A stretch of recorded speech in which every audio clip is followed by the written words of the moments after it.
SMNX NX2 license activation. Let's start with the trial version option.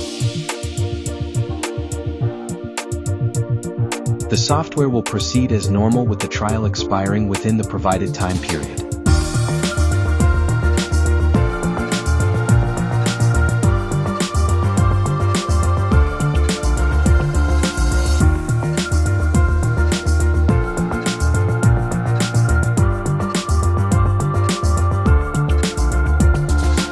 Now, how to activate your license. License and info option. It will show activate by putting your product key in received.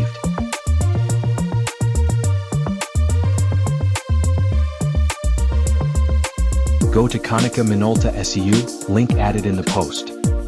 Select version 1.50 and proceed.